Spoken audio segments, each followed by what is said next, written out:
मेरे प्यारे बच्चों नमस्कार। तो आज क्लास हम शुरू करते हैं। आज क्लास में आप लोगों को प्रश्नावली 4.6 के उदाहरणों को हल करवाएंगे। प्रश्नावली 4.6 कंप्लीट हो चुकी है। अगर आप लोगों ने कंप्लीट नहीं की है तो आपको प्लेलिस्ट में मिल जाएगी, कंप्लीट कर लेना। इस क्लास में आपको ज़्यादा कुछ नहीं पढ़ना है, मात्र उदाहरण 3 ही पढ़ना है। उदाहरण 27 से लेकर 29 तक तो उदाहरण हम हल करवाएंगे। उससे पहले आप लोग क्या करो, अगर वीडियो को लाइक नहीं किया तो सबसे पहले वीडियो को लाइक कर दें। अगर नए स्टूडेंट हो तो चैनल जरूर सब्सक्राइब करके बेल आइकन प्रेस कर लो। अगर पुराने हो तो वीडियो को ज़्यादा से ज़्यादा शेयर कीजिए। तो देखते हैं हम उदाहरण 27 में क्या कहा गया है। निम्नलिखित समीकरण निकाय को हल कीजिए। ठीक है, तो यहाँ पर बताया गया है आपको समीकरण निकाय को हल करना है। मीन्स अगर दो समीकरण आपको दिख जाएं तो आपको x और y के मान ज्ञात करना है। जैसे अगर बात करें उदाहरण 28 में तो इसमें कितने समीकरण दिए गए? 3। तो यहाँ पर x, y और z के मान ज्ञात करना पड़ते हैं। अगर लिखा हो हल कीजिए। जैसे बात करें प्रश्नावली 4.6 में जब हमने पहला प्रश्न हल करवाया, दूसरा प्रश्न हल करवाया तो उसके लिए आपको बताया गया था कि संगत और असंगत। तो हम देख लेते हैं प्रश्न में हमसे क्या कहा गया है। यहाँ पर बोला गया हल कीजिए। तो मीन्स अगर आपको दिख जाए प्रश्न में हल कीजिए तो आपको x और y के मान ही ज्ञात करना है। तो सबसे पहले आपको दो समीकरण लिख लेना है ये। फिर आपको पता है आव्यूह रूप में लिखते हैं ax बराबर b के रूप में। देखो सबसे पहले आपको यहाँ पर लिखना है समीकरण निकाय। लिख देते हैं हम समीकरण निकाय।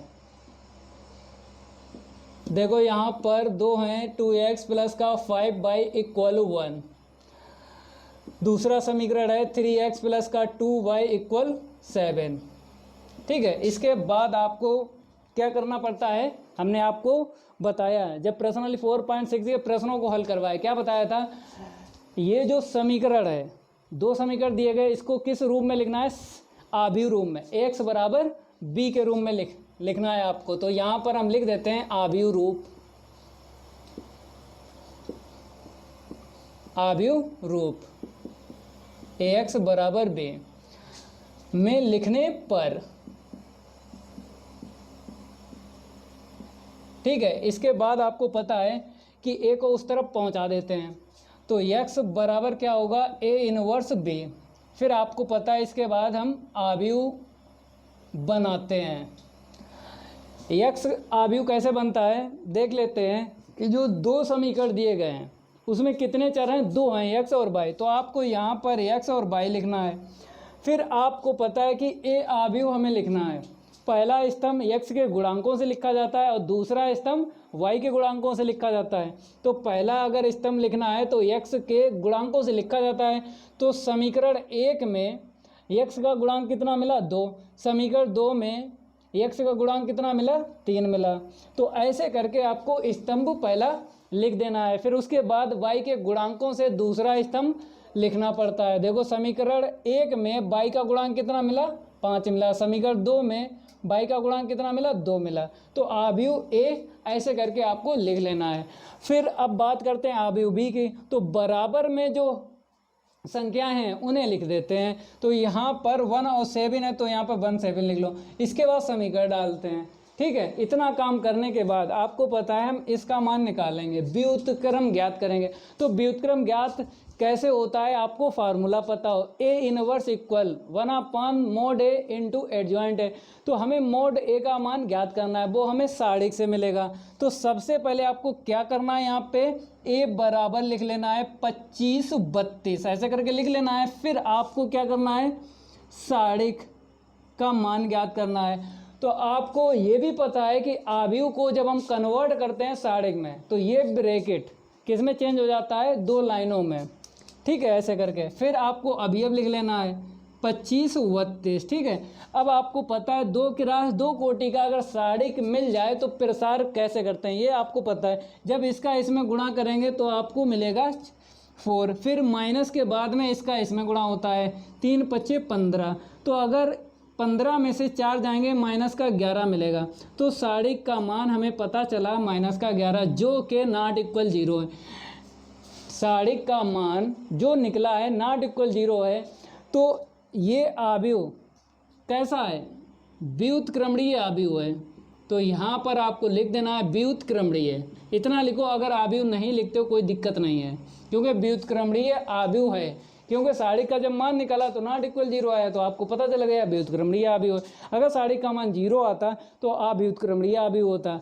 तो जब साड़ी का मान 0 निकलता है तो ए इनवर्स क्या होता है, परिभाषित नहीं होता है। लेकिन हमें यहाँ पर x और y के मान निकालना है तो 100% परिभाषित जरूर होगा। तो यहाँ पर आपको लिख देना है ए इनवर्स का अस्तित्व है। अगर साड़ी का मान नॉट इक्वल 0 आ जाता है तो ए इनवर्स का अस्तित्व है। जब अस्तित्व है तो आपको ज्ञात करना है। कैसे ज्ञात करोगे बताइए? आपको पता है हम क्या करते हैं, सेकंड ज्ञात करेंगे। सेकंड इसलिए ज्ञात करेंगे क्योंकि सहखंडज में हमें ज़रूरत पड़ती है मानो। तो आपको लिखना है ए के सहखंड ज्ञात करो।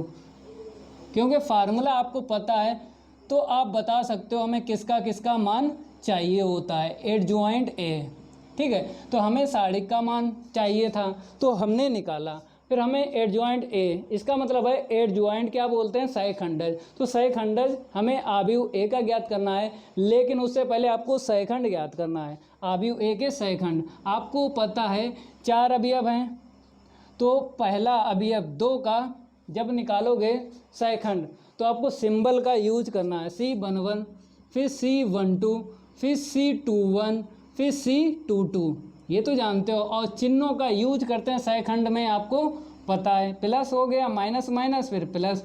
अब आपको हमने ये बात बताई है कि यहाँ पर C11 है तो पहली पंक्ति और पहला स्तंभ छुपाना है, ये भी ट्रिक है। लेकिन दूसरी ट्रिक और आसान है, कम समय लगता है। कैसे? अगर आपको 2 अवयव का सहखंड ज्ञात करना है तो इसका अपोजिट लिख लो, ऐसे आंसर शीट ज्ञात होती है।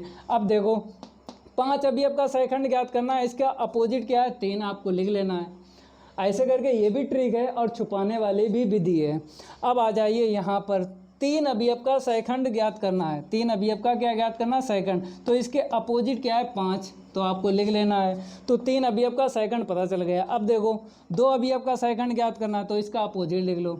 ऐसे करके सहखंड निकाल लेते हैं। अब इसके बाद आपको पता है एडजॉइंट ए निकालते हैं। एडजॉइंट ए बराबर C11, C12, C21, C22 लिखो। इसके आगे ही आप लोग लिखना एडजॉइंट ए बराबर C11, 11, 12, 21, 22, ठीक है। इसका परिवर्त भी ज्ञात करना पड़ता है। इनके मान देखो, प्लस का 2 है, ठीक है, फिर माइनस का 3 है, आगे बढ़ो, माइनस का 5 है, फिर 2 है। अब इसका परिवर्त देखो, परिवर्त जानते हो, पहली पंक्ति किस में लिखना है, पहले स्तंभ में। दूसरी पंक्ति किस में लिखना है, दूसरे स्तंभ में। तो हमें क्या ज्ञात हुआ, एडजॉइंट ए, सहखंडज आव्यूह ए का, ठीक है। इतना ज्ञात हो गया। अब चेक करते हैं आंसर शीट सही है कि गलत है। आपको पता है 4G ट्रिक से कैसे आपको बताया था, एडजॉइंट ए मैचिंग करना है, क्योंकि कहीं गलत तो नहीं है। यहाँ से देखो, विकर्ण में जो अवयव होते हैं उनका स्थान चेंज कर देते हैं। 2 ऊपर पहुँचा, ये वाला 2 नीचे आया, कोई दिक्कत नहीं, सेम टू सेम है। फिर विकर्ण के अलावा जो अवयव हैं उनमें माइनस से गुणा कर देना है। देखो अब मैच करो, यही है 25, 32। तो 4G ट्रिक से निकाल लेना है और आंसर शीट मैच करवा देना है कि कहीं गलती तो नहीं हुई है। अब एडजॉइंट ए पता चल गया। अब ए इनवर्स ज्ञात करना है। ए इनवर्स फार्मूला यहाँ पर आपको लिखना पड़ेगा। ए इनवर्स बराबर क्या होता है, 1/mod A into adjoint A. चलो मान रखो 1/, इसका मान कितना आया था, माइनस का 11, एडजॉइंट ए का मान, ठीक है। अगर माइनस बाहर है यहाँ पर तो माइनस से अंदर गुणा कर देते हैं। चलो गुणा करो अंदर, तो 1/11 ऐसे रहने देते हैं। माइनस का 2 प्लस का 5 हो जाएगा, प्लस का 3 हो जाएगा, माइनस का 2। ए इनवर्स पता चल गया। अब समीकरण 1 में रखना है। तो ए इनवर्स का मान किस में रखना है, समीकरण 1 में। समीकरण 1 में रखने पर, चलो रखो समीकरण 1 में। समीकरण 1 हम रफ कर चुके हैं, कोई बात नहीं, हम दोबारा लिख देते हैं। आप लोग नोट करते रहा करो क्योंकि हम रफ करते रहते हैं। समीकरण 1 क्या था, एक्स वाई, ठीक है। यहाँ पर आपको पता था क्या था, इन्वर्स का मान निकालना था, तो पता चल गया। अब आपको डायरेक्ट ये आंसर शीट रखना है, ये वाली 1/11, ठीक है। फिर माइनस का 2, फिर 5, चलो डायरेक्ट लिख लो 25 32, कहाँ नौटंकी करोगे। चलो आगे देखो, अब बराबर में लिख लो, यहाँ से देख के लिख लो प्रश्न से, ठीक है। अब हम रफ कर देते हैं क्योंकि समीकरण 1 में हमने मान रख दिया। फिर एक बार मैच कर लो 25 32, ठीक है। अब इसके बाद आपको करना क्या होता है, दो अवयवों का आपको गुणन करना है, गुणा करना है। देखो अवयवों का कैसे करते हैं हमने आपको बताया है, जब प्रश्नावली 4.6 के प्रश्नों को हल करवाया था तो वहाँ पे आपने सीख लिया है, कोई दिक्कत नहीं है। हम यहाँ पे डायरेक्ट कर लेते हैं। -2 का 1 में गुणा करेंगे -2 मिलेगा, 5 का 7 में गुणा किया 35 मिलेगा। आगे आ जाओ दूसरी पंक्ति में, 3 का 1 में गुणा किया 3 मिला, ठीक है। -2 का 7 में गुणा करेंगे +7 में करेंगे तो 2 7 14, माइनस का 14 आएगा, तो यहाँ पे माइनस का 14 लिख लेना है, ठीक है। 1/11। अब यहाँ पे देखो 33 मिलेगा, 35 में से 2 चले जाएंगे 33 मिलेगा, 14 में से 3 माइनस करेंगे 11 मिलेगा। चलो भाग दे दो, कितने अवयव हैं, 2 अवयव हैं। जब 33 काटोगे 11 से, 11 3 33, ये काटोगे -1 आएगा, तो ये किसके बराबर था, स्तंभ के बराबर, स्तंभ एक्स वाई का ना। अब आपको पता है अवयव की समानता की परिभाषा यूज करते हैं, तभी आप लिख सकते हो x = 3 y = -1। तो यहाँ पर आपको लिखना पड़ेगा अवयव की समानता की परिभाषा से।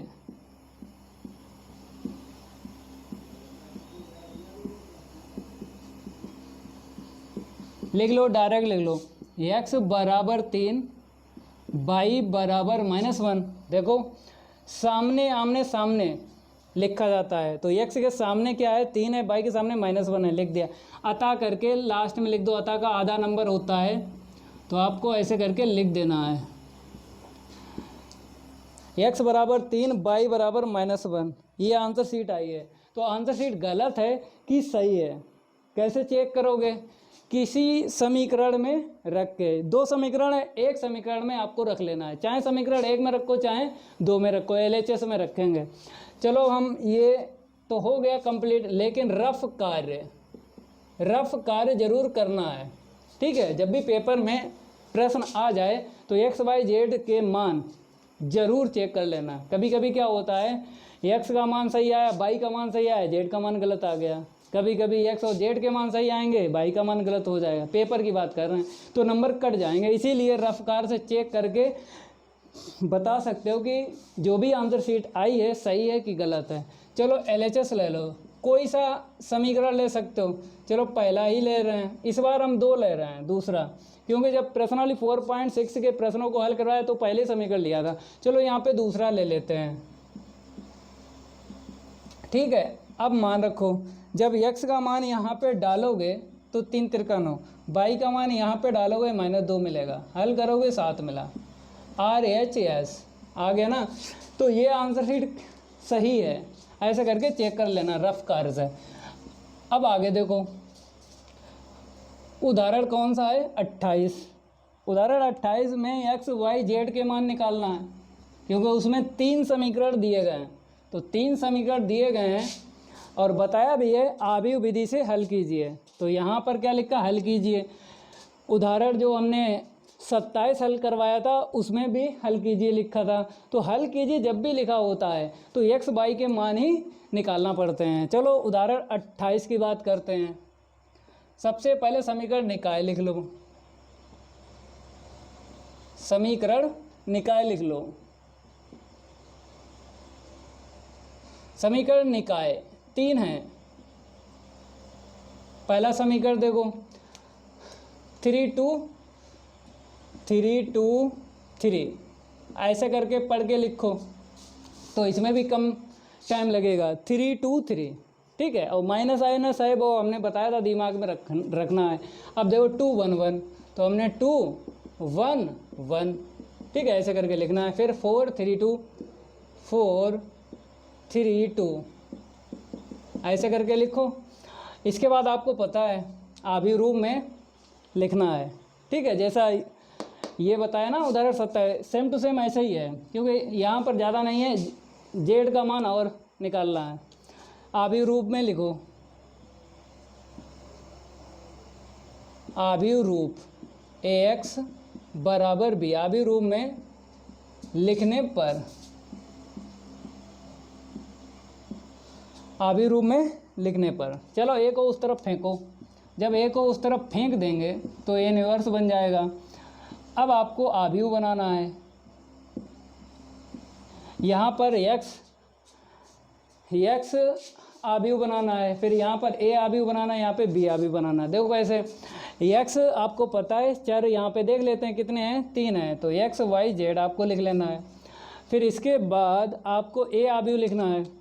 तो पहला स्तंभ जो होता है x के गुणांकों से लिखा जाता है। तो पहले समीकरण में कितना मिला, 3, दूसरे समीकरण में x का गुणांक 2 मिला, तीसरे समीकरण में x का गुणांक कितना मिला, 4 मिला, ठीक है। अब आपको दूसरा स्तंभ लिखना है, y के गुणांकों से लिखना है। तो पहले वाले समीकरण में कितना है, -2, दूसरे वाले समीकरण में गुणांक 1 है, तीसरे वाले समीकरण में -3 है। अब आपको तीसरा स्तंभ लिखना है z के गुणांकों से। समीकरण 1 में z का गुणांक कितना मिला, 3, समीकरण 2 में z का गुणांक कितना मिला, -1, समीकरण 3 में z का गुणांक कितना मिला, 2 मिला। अब बराबर में जो दिए गए वो आव्यूह किसका है, b का। तो आपको लिख देना 8 1 4, समीकरण 1 डालो, ठीक है। फिर इसके बाद आपको पता है कि इसका मान हमें निकालना है, व्युत्क्रम आव्यूह। तो a इनवर्स बराबर फार्मूला होता है 1/mod a इंटू एडजॉइंट है। तो mod a का मान ज्ञात करना आव्यूह a से। तो पहले आपको आव्यूह a लिख लेना है, a बराबर, तो यहाँ पर अभी अब देखो 323 211 432, ठीक है, साड़ी का मान निकालो। तो फिर दोबारा लिखो, क्योंकि साड़ी आव्यूह से हम साड़ी बनाएंगे ना पहले, उसके बाद आपको मान ज्ञात करना है। अब प्रसार करो, किसके सापेक्ष करोगे, बताओ किसके सापेक्ष करोगे प्रसार। चाहे आप पंक्ति के सापेक्ष प्रसार करो, चाहे स्तंभ के सापेक्ष, कोई फर्क नहीं पड़ेगा आंसर शीट में। चलो हम क्या करेंगे, R1 के सापेक्ष प्रसार करते हैं। यहाँ पे लिखना पड़ेगा R1 के सापेक्ष प्रसार करने पर। जब भी प्रसार करते हैं तो आपको पता है चिन्ह का यूज होता है, अल्टरनेट ये चिन्ह यूज करते हैं। पहला प्लस का है, प्लस लिखते नहीं है। चलो आ जाओ आगे, 3 लिखो। फिर इसके बाद छुपाओ, पहली पंक्ति पहला स्तंभ छुपाना है ना, तभी तो मान निकलेगा। 2 का 1 में गुणा करोगे 2 एकम 2, माइनस के बाद में देखो इसका इसमें गुणा करोगे तो हमें कितना मिलेगा, 3 मिलेगा प्लस का, यहाँ पे रख दो। फिर इसके बाद आपको माइनस लेना है, ठीक है, चिन्ह यहाँ से लेना है। फिर यहाँ पे -2 यहाँ पे लिखना है, प्लस का 2 हो जाएगा। छुपाओ, ये जो -2 है पहली पंक्ति में और दूसरे स्तंभ में, तो पहली पंक्ति दूसरा स्तंभ छुपाओ। गुणा करो, 2 का 2 में गुणा करेंगे 4 आएगा। फिर 4 का -1 में गुणा करेंगे -4 आएगा, तो यहाँ पे रखेंगे प्लस का 4, ठीक है। अब आगे देखो यहाँ पर प्लस है, अब आपको अभी अब ले लेना है 3। चलो छुपाओ, पहली पंक्ति तीसरा स्तंभ छुपेगा, इसका इसमें गुणा करो माइनस का 6 मिलेगा। फिर आपको माइनस के बाद में 4 का 1 में गुणा करना है, 4 एकम 4। चलो हल करेंगे तो यहाँ पर कितना मिलेगा, -1, टोटल कितना मिला -3। यहाँ पे 4 4 8, 8 दूनी कितना होता है 16। यहाँ पे देखो 10, माइनस का 10 और प्लस का 3, माइनस का कितना आएगा 30, 10 3 30। आगे देखो 16, अब अगर चाहो तो पहले घटा लो, -3 ऐसे ही रखो, इसमें घटा लो, ठीक है। तो 10 में से जब 6 माइनस करोगे 4 मिलेगा। डायरेक्ट अगर लिख लो 14, क्योंकि 16 30 में से जब 16 माइनस करोगे माइनस का 14 मिलेगा। अगर देखो जोड़ो तो -30 मिलेगा, देखो मतलब 30 मिलेगा, जोड़ो 6 4 10, 2 और 1 3। अब इसके बाद आपको क्या करना है, -3 -14 -17 नॉट इक्वल क्या आया 0। तो यहाँ पर आव्यूह कैसा है, व्युत्क्रमणीय आव्यूह है। तो यहाँ पर लिख देते हैं व्युत्क्रमणीय आव्यूह है, क्योंकि नॉट इक्वल 0 आया है। अब बताइए ए इनवर्स क्या होगा, ए इनवर्स का अस्तित्व है, और वैसे भी यहाँ पर अस्तित्व ही निकलेगा, क्योंकि XYZ के मान जो निकालना है, अगर साड़ी का मान 0 आता तो ए इनवर्स का क्या होता, अस्तित्व नहीं होता, तो XYZ के मान नहीं निकाल पाते। तो जब भी आपको मिल जाए समीकरण हल करने से x और y के मान निकालने के लिए बता दिया जाए तो ज़रूर ए इनवर्स का अस्तित्व होगा। तो यहाँ पर लिख देते हैं ए इनवर्स का अस्तित्व है, ए इनवर्स का अस्तित्व है। अब आपको ए इनवर्स ज्ञात करना है, ठीक है। तो ए इनवर्स ज्ञात करने से पहले आपको क्या ज्ञात करना है बताइए। ए इनवर्स ज्ञात करने से पहले आपको साड़ी का मान वो निकल गया, फिर आपको सहखंड ज्ञात करना है, क्योंकि एडजॉइंट ए ज्ञात करना है। चलो ठीक है, सहखंड ज्ञात करना है। अगर चाहो तो 4G ट्रिक से डायरेक्ट आंसर शीट पता लग जाएगी, 4G ट्रिक से डायरेक्ट आंसर शीट पता लग जाएगी, वो तो आप लोग निकाल लेना। 4G ट्रिक से एडजॉइंट ए, 4G ट्रिक, ये तो आप लोग जानते हो, निकाल लेना, ठीक है। हम आपको बेसिक से हल करवाएंगे, क्योंकि बेसिक से नंबर मिलेंगे, 4G ट्रिक से आंसर शीट पता लग जाएगी, आप लोग निकाल लेना। यहाँ पर आपको आव्यूह ए के सहखंड ज्ञात करना है, सहखंड। तो यहाँ पर हम लिख देते हैं, क्योंकि हम रफ करेंगे ना, स्पेस की हमें ज़रूरत है, तो यहाँ पे लिख देते हैं हम बार बार जो है। यहाँ पर देखो 211 लिख लो, 323 तो लिख ही लिया, 211 हो गया। अब आगे देखो 432, ये आव्यूह यहाँ पे हमने डाल दिया। अब इसको हम रफ कर देते हैं, 332, 211 और 432, ठीक है। 4G ट्रिक बताओ, 4G ट्रिक से डायरेक्ट आंसर शीट बताते हैं। चलो यहाँ पे देखो, जैसे आपने क्या लिखा, 3 - 2 3, पहले 9 अवयव आपको लिख लेना है, 4G ट्रिक बता रहे हैं। 4 - 3 2, अब आपको पहला स्तंभ और दूसरा स्तंभ लिख लेना है, 3 2 4, बढ़ाना है ना, यही आपको हमने सिखाया है। फिर आपको क्या करना है, जैसे आपने 9 अवयव लिख लिए हैं, 9 अवयव लिखने के बाद पहला स्तंभ और दूसरा स्तंभ आपको बढ़ाना है, 324 324, 213 213 बढ़ा लिया। अब आपको पहली पंक्ति और पहला स्तंभ नहीं, पहली पंक्ति और दूसरी पंक्ति और बढ़ाना है, 3 - 2 3 3 - 2, ये बढ़ा लो, 2 1 - 1 2 1, ये हम ट्रिक बता रहे हैं। फिर इसके बाद आपको करना क्या होता है, पहला स्तंभ और पहली पंक्ति हटा देना। अब इसका इसमें इंटू करो, 2 एकम 2, फिर माइनस के बाद में इसका इसमें इंटू करो, तो कितना मिला हमें, +3, यहाँ पे रख लिया, -1, तो यहाँ पर आपको -1 लिख देना है, ठीक है।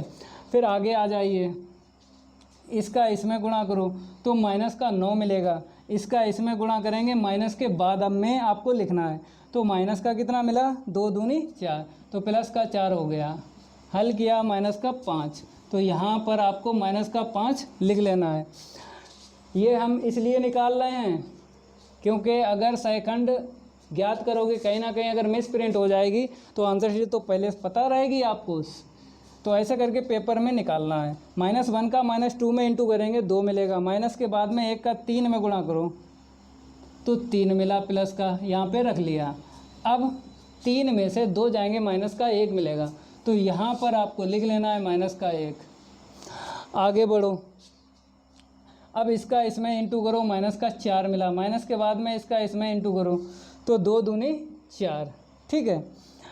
हल किया, -8 मिला, तो यहाँ पर -8 आपको लिख देना है। आगे बढ़ो, इसका इसमें इंटू करो, 3 दूनी 6, माइनस के बाद में इसका इसमें गुणा करो, 4 3 12, -6, तो यहाँ पर -6 रख दिया। आगे देखो, इसका इसमें गुणा करो, 2 3 6, माइनस के बाद में इसका इसमें गुणा करो 3, हल किया तो हमें कितना मिला, प्लस का 3।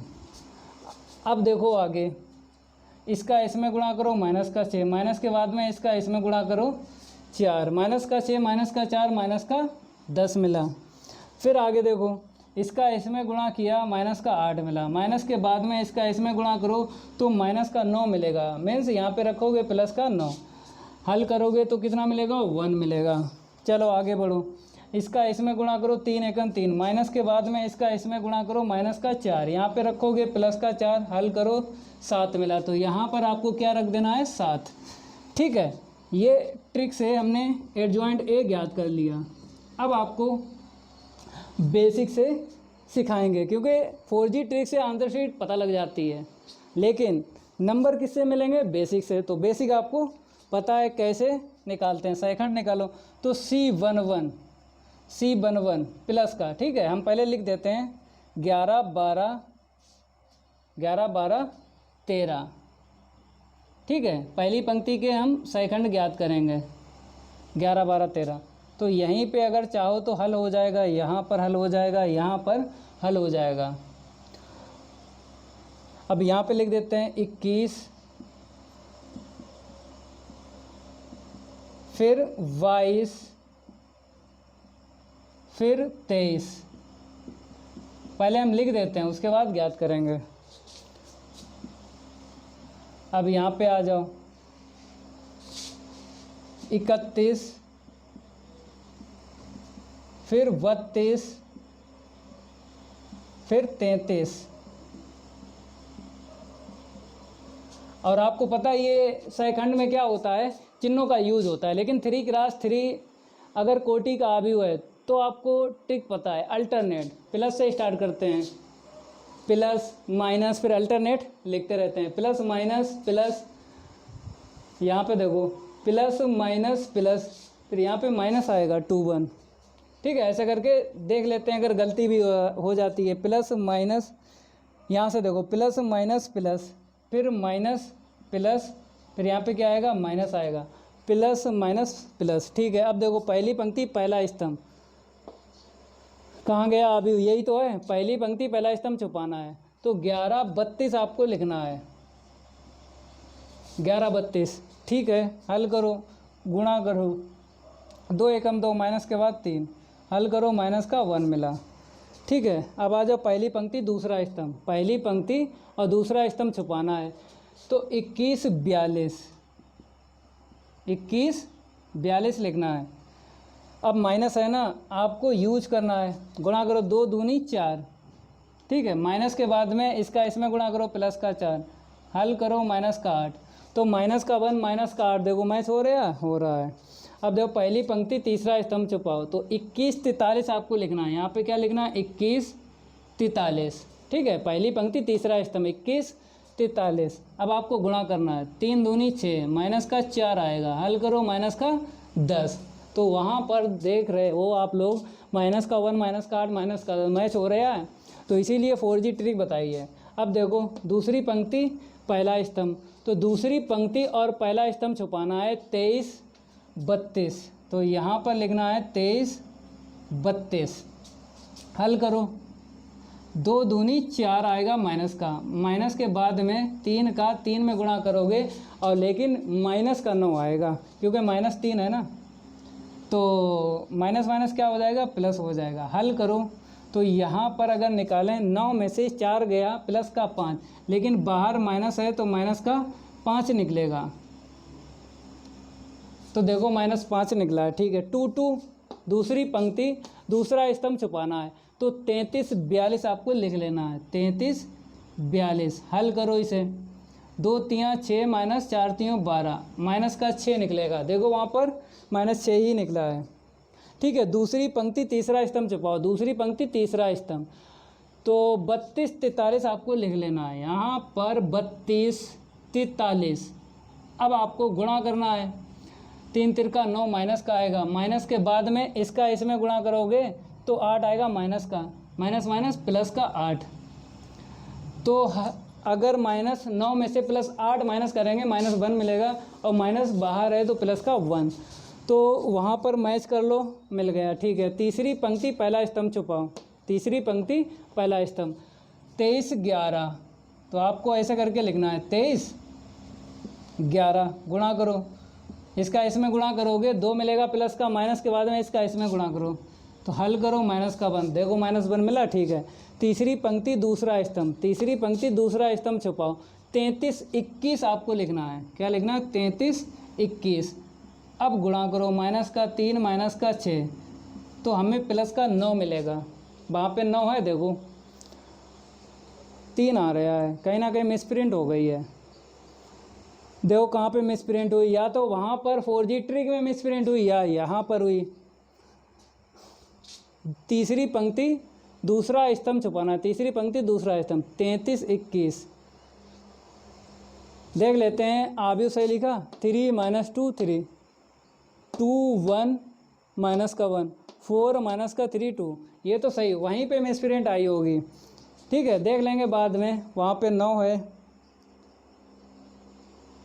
वहाँ पे 3 है, क्योंकि -1 मिल गया, फिर यहाँ पे 3 यहाँ पे 9, कोई दिक्कत नहीं है, ये ठीक होगा, वहाँ पे मिसप्रिंट हो गई होगी। अब देखो 33, तीसरी पंक्ति तीसरा स्तंभ छुपाओ, तो मिलेगा 32 21,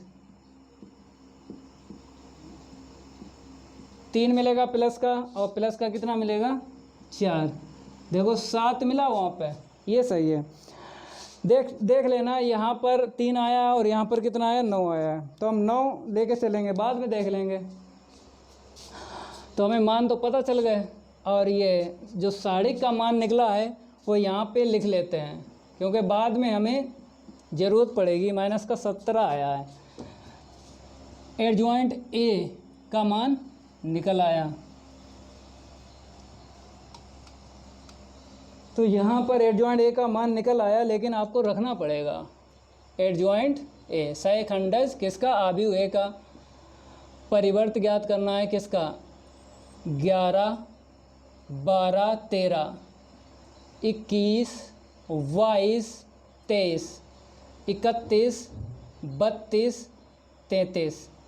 मान रखो, पहले 3 मान ये रखो, माइनस का 1 है, माइनस का 8 है, माइनस का 10 है। अब यहाँ से रखो, माइनस का 5 है, फिर माइनस का 6 है, प्लस का 1 है, वहाँ से रखो, माइनस का 1 है, फिर उसके बाद हमें 9 मिला, फिर सबसे लास्ट में 7 मिला। इसका परिवर्त ज्ञात करो। पहली पंक्ति पहले स्तंभ में आपको लिखना है, दूसरी पंक्ति दूसरे स्तंभ में आपको लिखना है, तीसरी पंक्ति तीसरे स्तंभ में लिखना है। ये किसका मान आया है? एडजॉइंट ए का मान आया है, ठीक है, हो गया। तो आंसर शीट में यही तो दिक्कत आ रही है, कोई दिक्कत नहीं है। अब इसके बाद आपको क्या करना है? ए इनवर्स ज्ञात करना है। चलो ए इनवर्स ज्ञात करना है, क्योंकि हमें समीकरण 1 में ए इनवर्स का मान रखना है, मीन्स व्युत्क्रम का मान रखना है। देखो कैसे, तो फार्मूला लगाएंगे और ए इनवर्स पता हो जाएगा, 1/mod ए, एडजॉइंट ए मान रखो, वहाँ पे हमने पहले ही लिख लिया था। इसका मान रखो, माइनस का 1 -5 -1 -8 -6 9 -10 1 7। माइनस अगर है तो गुणा कर दिया करो माइनस का, ये बात हमने आपको बताई है। अभी 17 का हम भाग नहीं लगाएंगे अभी। तो 1 5 1 8 6 माइनस का 9 10 माइनस का 1 माइनस का 7। तो हमें ए इनवर्स पता चल गया। ये मान किस में रखना है? समीकरण 1 में। ए इनवर्स का मान समीकरण 1 में रखने पर, चलो 1 में रखो, एक समीकरण रफ कर चुके हैं, चलो कोई बात नहीं, दोबारा लिख देते हैं। समीकरण 1 लिख रहे हैं x y z, ठीक है।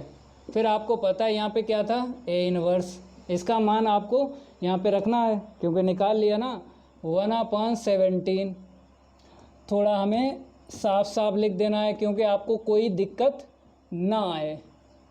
अभी अब लिखो 151 8 69, आगे देखो 10 17 लिख लिए। 151 8 69 10 17, फिर बराबर में यहाँ से देख लो 8 1 4। तो 8 1 4, जब मान रखा तो इन्वर्स हटा देना है। ठीक है, अब आपको क्या करना, गुणा करना है। आप लोग जानते हो कैसे गुणा होता है, पहली पंक्ति का पहले स्तंभ में गुणा करो।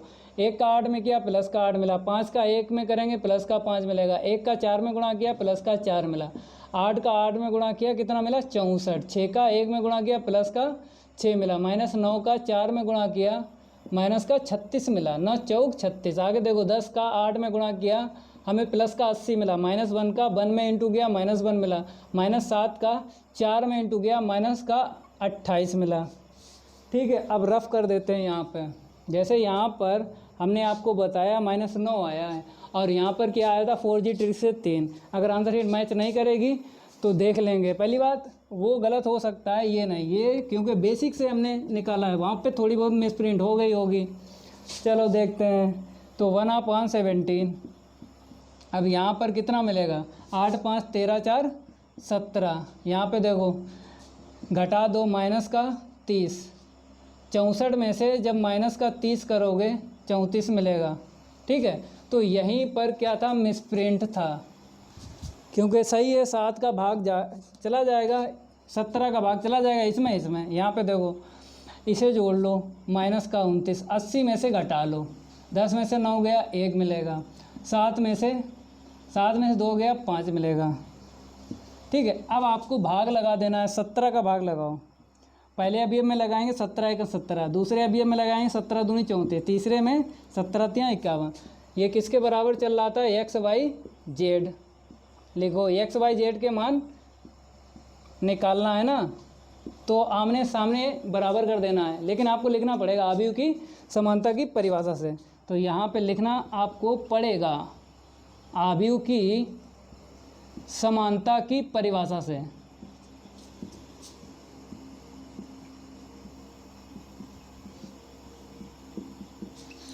x बराबर 1 आया है, y बराबर 2 आया है और z बराबर 3 आया है। ठीक है, अतः करके लिख देना है x बराबर 1, y बराबर 2, z बराबर 3।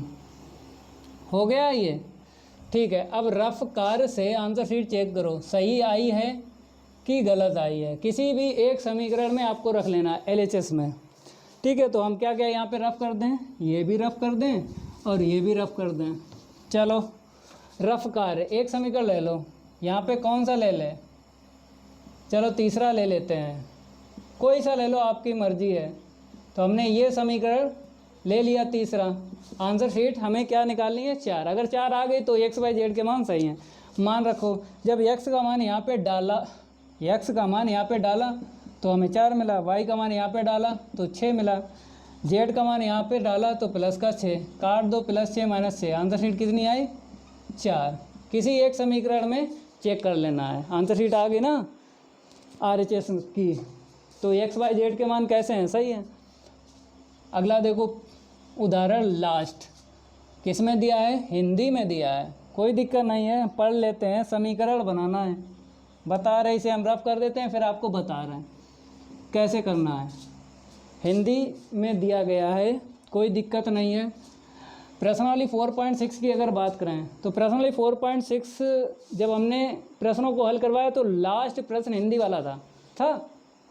तो हिंदी वाले सवाल में क्या होता है, समीकरण बनाना पड़ते हैं। जैसे उदाहरण 28 में 3 समीकरण हमें दे दिए गए हैं, ठीक है, और उदाहरण 27 में 2 समीकरण दे दिए पहले से, लेकिन यहाँ पर आपको समीकरण बनाना है। तो पढ़ेंगे और समझेंगे और फिर हम समीकरण बनाएंगे। तो यहाँ पर क्या बताया, 3 संख्याओं का योग 6 है। तो यहाँ पर 3 संख्याओं का योग बताया 6, तो संख्याएं तो पता नहीं है, मानना पड़ेंगे। चलो मान लेते हैं, पहले हम माना 3 संख्याएं। हमने सबसे पहले क्या किया, 3 संख्याएं हमने मान ली, x y z हैं। अब प्रश्नानुसार क्या करो, बनाओ समीकरण। तो प्रश्नानुसार हमें क्या मिला, पहली शर्त में योग मिला है 6, x प्लस का y प्लस का z, क्योंकि बताया गया है 3 संख्याओं का योग क्या बताया 6, तो आपको लिख देना। एक पता चल गया समीकरण, अब दूसरा देखो, कहता है यदि हम तीसरी संख्या को 3 से गुणा, तीसरी संख्या से 3 से गुणा, तो तीसरी संख्या से हमने क्या किया, 3 से गुणा कर दिया। आगे देखो, कहता है गुणा करके दूसरी संख्या में जोड़ दें, तो दूसरी संख्या में जोड़ दो, क्योंकि बाई पहले लिखो जेड बाद में, ठीक है, या बाई बाद में लिख दो, कोई दिक्कत नहीं है। तो यहाँ पे क्या बोला है, तीसरी संख्या में 3 का गुणा करके दूसरी संख्या जोड़ दें, तो कहता है तो हमें 11 प्राप्त होता है। तो 11 प्राप्त होता है मतलब बराबर लिखना है, क्योंकि जब भी प्रश्न में लिखा हो प्राप्त होता है, इसका मतलब यही है इन दोनों का योगफल कितना प्राप्त होता है, 11। तो आपको 11 लिख देना है, दूसरा पता चल गया। अब तीसरा देखो समीकरण, पहली और आगे लिखा है पहली और तीसरी को जोड़ने से, तो पहली और तीसरी को जोड़ने पर, ये पहली और तीसरी जोड़ दिया, जो प्रश्न में बोल रहा है वही आपको करना है, तो समीकरण बन जाते हैं। तो यहाँ पर यही बोला है पहली और तीसरी को जोड़ने से, तो हमने जोड़ दिया पहली और तीसरी। फिर लिखा हमें दूसरी संख्या का दुगुना प्राप्त होता है, तो प्राप्त होता है बराबर में आपको लिखना है, क्या प्राप्त होता है, दूसरी संख्या का दुगुना प्राप्त होता है, मतलब गुना गुनी जब लिखा हो प्रश्न में तो गुणा करना होता है, तो दूसरी संख्या में 2 का गुणा करना है और प्राप्त होता है बराबर। तो इसको इस तरफ लाएंगे तो x - 2y प्लस का z = 0, ये बन गए समीकरण निकाय, ठीक है। अब आपको पता है कि जैसे उदाहरण 28 हल करवाया वैसे ही हल करना है, लेकिन हम सजा देते हैं और आप लोग हल कर लेना। देखो कैसे, आव्यूह रूप ax बराबर b, आव्यूह रूप में लिखने पर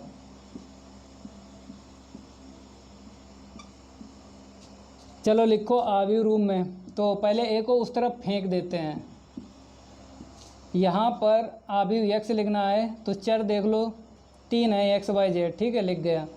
a आव्यूह लिखना है, फिर b आव्यूह लिखना है, तो बराबर से b आव्यूह लिख जाता है 6 11 0, 6 11 0। आव्यूह a लिखना है, पहला स्तंभ x के गुणांकों से, पहले वाले समीकरण में x का गुणांक 1 है, दूसरे में नहीं है तो 0, तीसरे में है 1। अब आपको दूसरा स्तंभ लिखना है तो y के गुणांकों से लिखना है, तो यहाँ पर 1 मिला पहले समीकरण में, दूसरे समीकरण में कितना है 1, अब तीसरे समीकरण में कितना है -2। अब आपको तीसरा स्तंभ लिखना है तो z के गुणांकों से लिखना है, तो देखो यहाँ पे पहले वाले समीकरण में z का गुणांक कितना है 1 है, दूसरे वाले समीकरण में z का गुणांक 3 है और तीसरे वाले समीकरण में 1 है, लिख गया समीकरण नंबर 1। इसके बाद आप लोग हल करना, हम होमवर्क डाल देते हैं। जैसे उदाहरण 28 हल किया था ना, व्युत्क्रम ज्ञात किया था, इसका मान यहाँ पे रख लेना और गुणा गुणा करना, x y z के मान आ जाएंगे। तो x y z के मान कितने निकलेंगे, 1 निकलेगा, 2 निकलेगा और 3 निकलेगा, ठीक है, इतना ही निकलेगा। आप लोग कर लेना, होमवर्क दे दिया है, लगाना। तो प्रश्नल 4.6 के यहाँ पर हमने क्या बताए थे, 3 उदाहरण हैं, ज़्यादा नहीं है, ये कंप्लीट हो चुके हैं, ठीक है। अब आपको नेक्स्ट क्लास में हम विविध प्रश्नावली हल करवाएंगे पार्ट 4 की। तो अगर ये मेरा वीडियो अच्छा लगता है तो लाइक कर दिया करो और वीडियो को ज़्यादा से ज़्यादा शेयर कर दिया करो। चैनल अगर सब्सक्राइब नहीं किया तो सबसे पहले चैनल को सब्सक्राइब कर लो, बेल आइकन जरूर प्रेस कर लिया करो, इसमें आपका ही फ़ायदा है। जब भी हम वीडियो अपलोड करेंगे तो आप तक नोटिफिकेशन पहुंच जाएगा, तो कोई दिक्कत नहीं आएगी। पार्ट 1 से लेकर पार्ट 13 तक कंप्लीट सिलेबस करवाएंगे बाईपास सक्सेस क्लासेस पर। तो आज के लिए इतना ही काफ़ी है, धन्यवाद।